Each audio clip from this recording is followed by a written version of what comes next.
Showtime!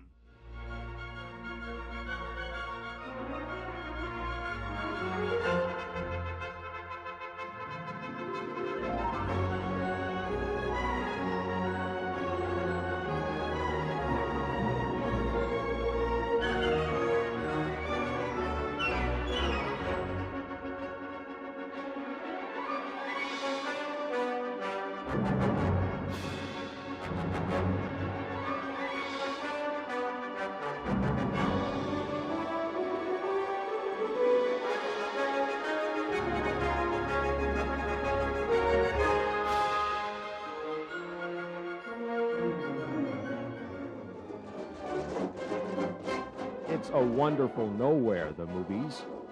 A geography just of the mind. A fiction we accept without question. The movies can make the heart jump or send us into the night weeping. They are illumination. They are dreams. They are us. Suspend your disbelief, and you have wings. Movies do that by being larger than life.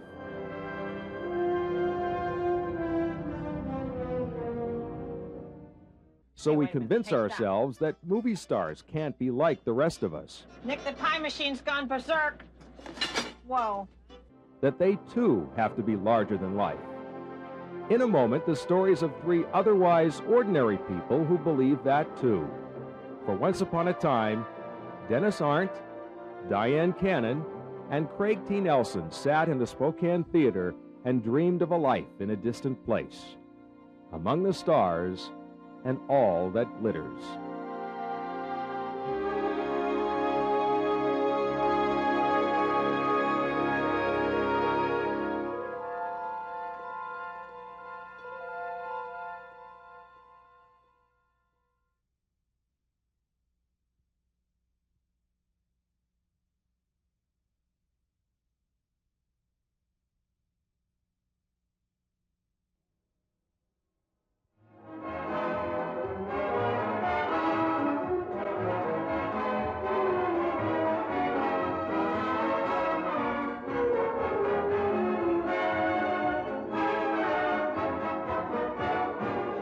Cue the sunset, cue the lovers on the beach, and oh yes, cue the pounding surf. This is, after all, L.A., and around every corner there's a movie to be made, or a movie to remember. At the old Chinese theater, they still come by the busload to walk among the stars. When there's a shine on your shoes, there's a melody in your heart, with a singable, happy feeling. A wonderful way to start to face the world every day. It was Sid Grauman's idea to have the biggest names in movies leave their hand and footprints in front of his theater. The irony is that for many, the concrete proved more durable than the career. It's obvious even to a first-time visitor that the Dream Factory is retooling. The guy who peddles the maps to the stars' homes can't even point the way, unless you habla español. And when you get there, the houses belong to someone else. Maybe an investment banker instead of Lucille Ball, a stockbroker instead of Jack Benny. It's new money replacing the old, a changing of the guard behind the fortress walls. And I hope that Hollywood harkens back to what they used to do in the 40s with the big movie stars and the wonderful filmmaking and the... Unfortunately, as the world seems to get faster and faster and faster and people concern themselves more with the dollar, it seems that quality flies out the window, but hopefully, please God, we'll get it back. How you doing down there? Oh, I'm just doing fine. Thank you very much. Just very well. Diane Cannon is as much a star as you're likely to find in Hollywood these days. And she'll tell you that holding on to that stardom is more often than not a job in itself. All the griping, all the soapboxing, all the complaining, none of that helps. What helps is having a dream and holding on to it and going out and accomplishing it. For Cannon, the dream began in Spokane, at the Garland Theater. My mom used to pop popcorn, because we liked our popcorn at home better. Sorry, Garland Theater. And we'd take it and we'd share it in this brown paper bag.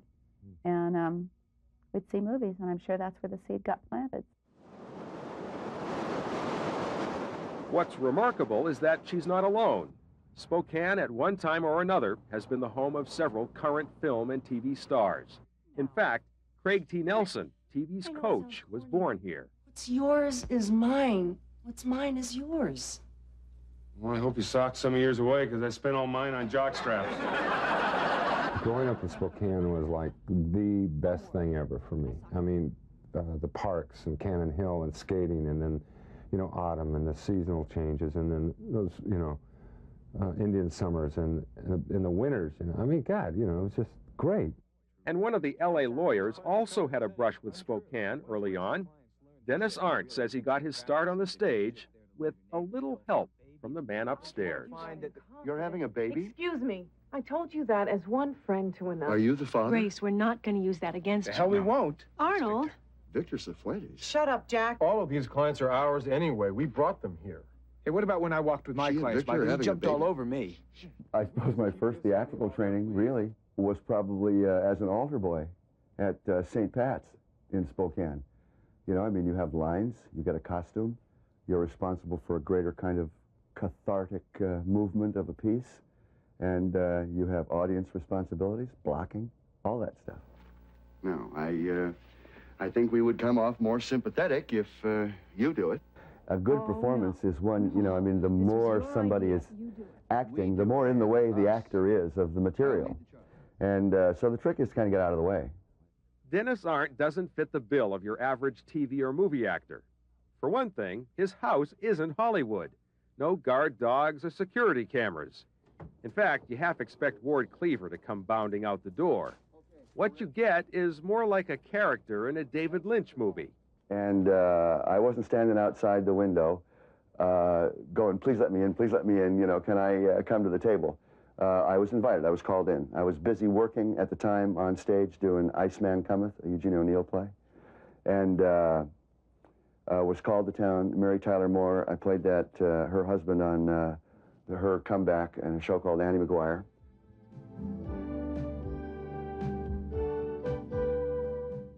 That show didn't last the season, but now Arndt has a continuing role in a TV drama that's got what the business calls legs. L.A. Law. As a fellow member of the bar, I'm embarrassed. I'm even ashamed by what they did. They degrade the entire profession, and we're going after them. Appealing to the evidence, appealing to the truth, appealing to your fundamental notion of fairness. I'm going to teach this unscrupulous bunch of thieving sharks a lesson they will never forget. You know, I have to tell you, you know, so many people think that you sort of have, you know far enough in advance what, in fact, those deeper storylines are, but, you know, I could be dropped down an elevator shaft, you know, there could be rewrites today, you know, and Sollers gets hit by a car. It's a big break for an actor who's done distinguished work on the stage, but is still very much unknown. In terms of getting the scripts and things that you can actually do, I think you just keep your head down. You do your work when you have an opportunity. Show up on time. Be prudent. Be sober, and be a good worker.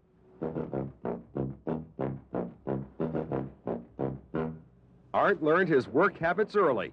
He got an actor's basic training at Rogers High School. It's really a lot of fun. I played Puss in Boots. I played the cat. Played Tom Sawyer. It was great. Come on. Kodiak. Hip. Hip. Dale Brannon was Arndt's drama teacher at Rogers. He was one of those that, right from the beginning, there was always that shining, beautiful light. The thing I do remember was that he did live alone with his father, and he basically was on his own for meals and everything. And I remember once when he was ill, and the secretary said, you know, Dennis is out ill. And she kind of whispered in my ear, and she said, during the lunch hour, why don't you whip over and take him a bowl of soup or something? And that, you know, he had everything he had to do on his own. And he was one of those kind of special people that appreciated. And I think perhaps that was why he was such a delight in drama. He was able to get himself in another world of creativity and to bring laughter and enjoyment to the audience. From my side of the tracks, you know, kids in Spokane, you did one of two things right out of high school. You got married or you went into the Army. Not a lot of kids went to college from Rogers. We were, you know, out there in Hilliard. You know, I was the son of a very honorable and wonderful blue-collar worker. Worked on the railroad for 35 years before he died. We were looking for the summer. 1957 was a great year. And Jimmy Dean was still alive, and we were doing plays and going to movies and falling in love, and it was a more innocent town. Well, you could go out to the corner of Division and Wellesley and drive into one hamburger joint and get a bag of hamburgers, a dozen hamburgers for $1, and they were real hamburgers. They weren't things that came off of a machine going like that. So much of what he knew has disappeared, along with so much of what he was. Like Tiny Alice, young Dennis was looking for escape. In acting, he found a door that said, "Open me," and he stepped through. I want you guys to know what it's, you know, what it's like to be a successful actor in Hollywood.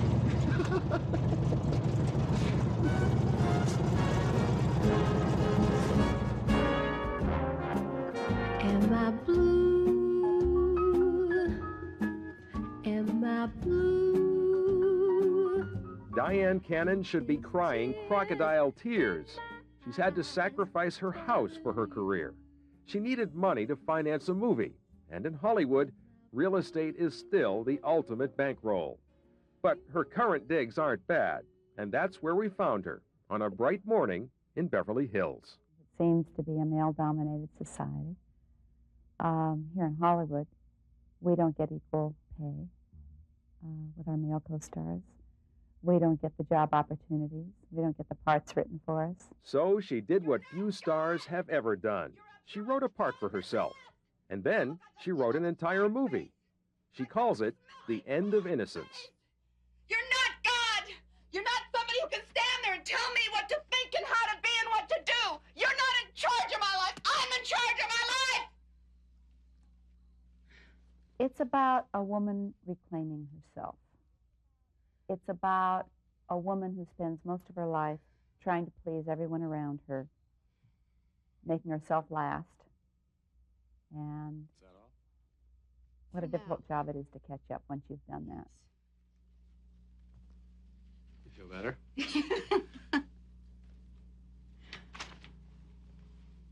I do, actually. Feel better, yes, I do.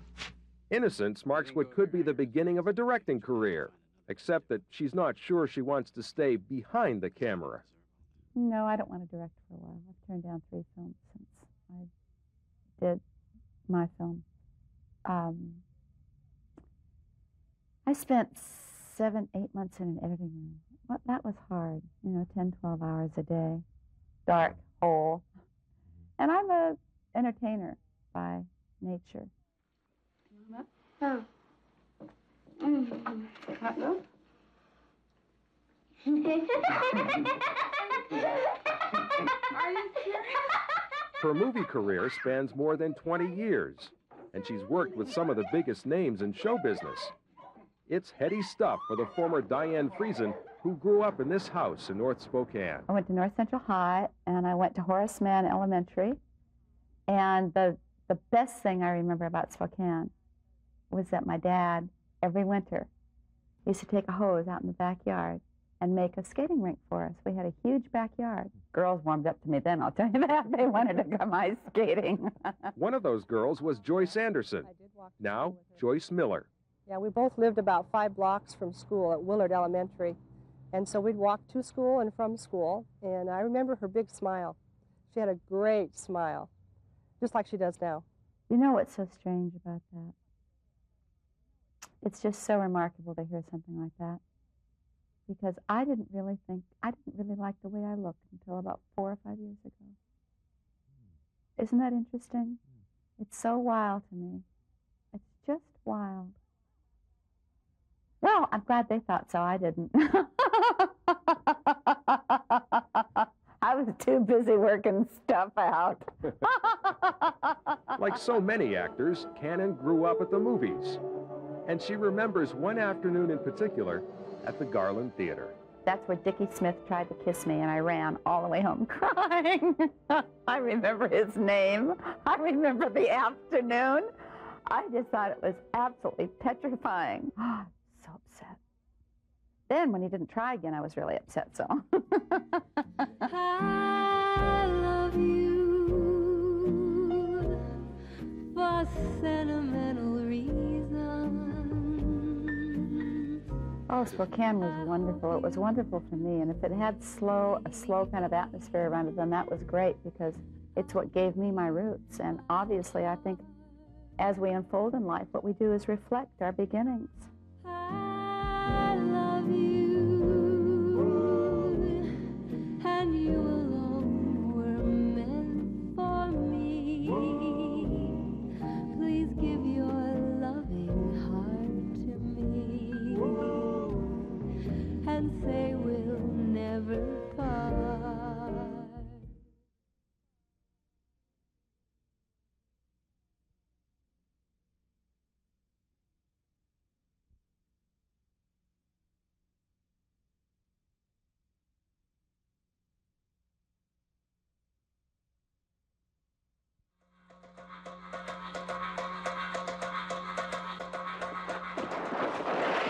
My grandmother, your grandma, sitting by the fire. My grandma, your grandma, and then set your flag on fire. Tell me that midnight. They say you can judge an actor by the way he makes an entrance. This is how Craig T. Nelson makes his in a TV movie called The Glory. It should come as no surprise that Craig didn't have to be dragged kicking and screaming into an acting career. And mostly, it's been a sweet ride. Whoa! Easy. Whoa. Whew.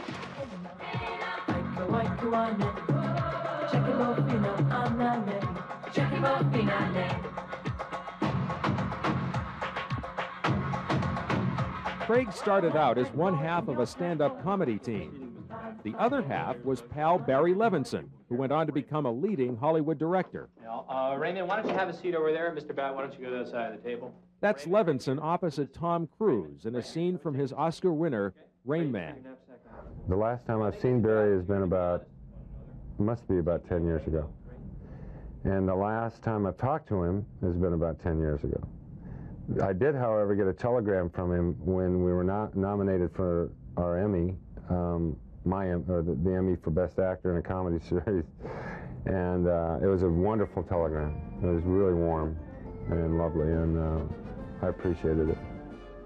The Emmy nomination was for his seemingly effortless turn every week as football coach Hayden Fox on the ABC hit series, Coach.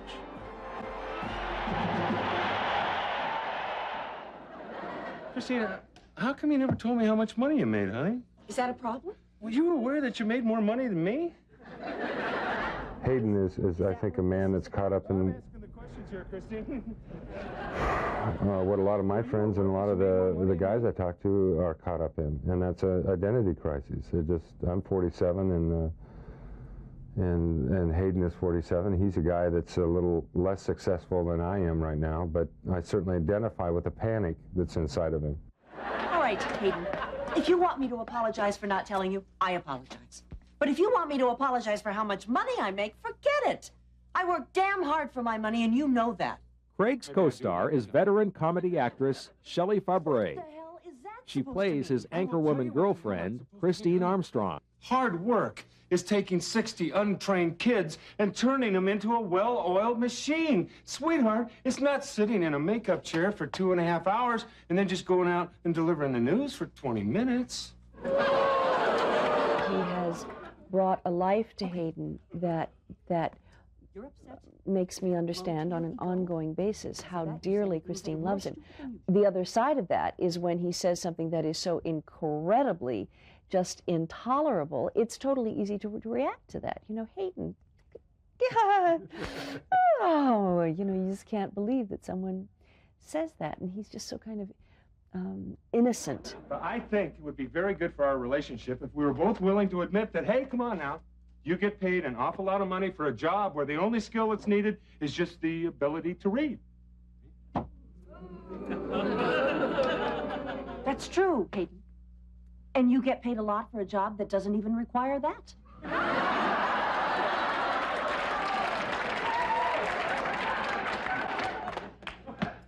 Well, that's a low blow, honey. I don't think there are many people who have this kind of a gift. He is an extraordinarily gifted. He's very uncomfortable, I find, when you tell him these things, you know. So now I get to say it because he's not here. But he is such an incredibly gifted dramatic actor, and I know a lot of the country knew that before we started doing this show. Before Coach, Craig was known as the guy who played the dad in Poltergeist. They're here. I fly like you breathe. It's my job. And my country needs me, and I'll never turn my back on this country. But sometimes being the conflicted father has called for more than just opening and closing a scene the way you open and close a refrigerator door. I think there's perhaps a difference between the star system and actors, and we come in and fill in all the supporting roles and do that. And speaking for myself, I'm quite content to do that. You bet. Thank you.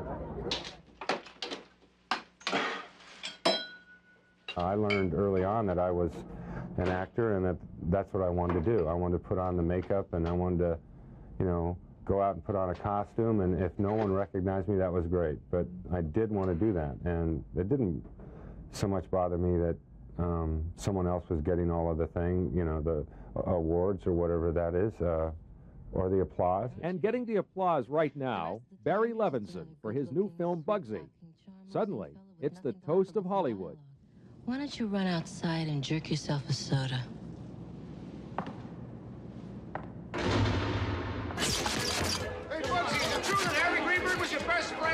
And it's very likely that star Warren Beatty never dressed as Mr. Peanut, something that Craig did as a boy growing up in Spokane. It's also well known that Beatty doesn't go home very much, which Craig does all the time. Here's childhood pal Mickey Sauce. Yeah, I would make comments to him about, I have real fond memories of your parents, Craig, and how your mom used to tease you when you did something funny or wrong. But the conversations never carried on. His father worked at Kaiser Aluminum Rolling Mill, and his mother was a homemaker. They were very nice people. My dad died when I was 19, and my mom died about 5 years after that, and my sister died in '82. And it's really, they say you can't go back, and the first year I did go back, I was struck with this enormous sadness. It's ironic he should say that about Spokane, because he admires most the work of the late actress Geraldine Page. The sky is so blue, Lou. Did you ever see a sky so blue? No, ma'am. You know, Callie Davis died.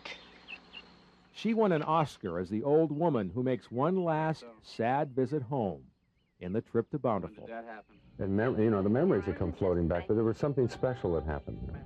And I'm not sure what it was. I'm not sure what it was, but it was something very special.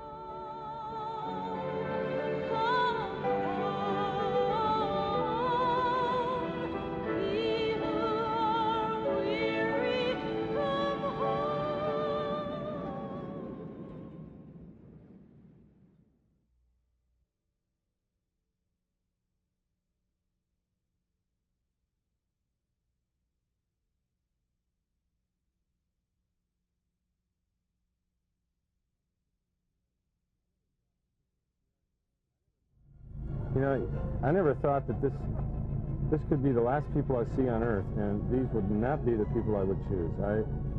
Somehow, I mean, not that I have anything against people in RV vehicles or anything like that, but I somehow, you know, envision maybe a Broadway stage heart attack or something, or you know, like on the 16th hole at Cypress. Sitting in an alleyway with a bunch of RV people and having to go to the bathroom, and all of a sudden honk and just be...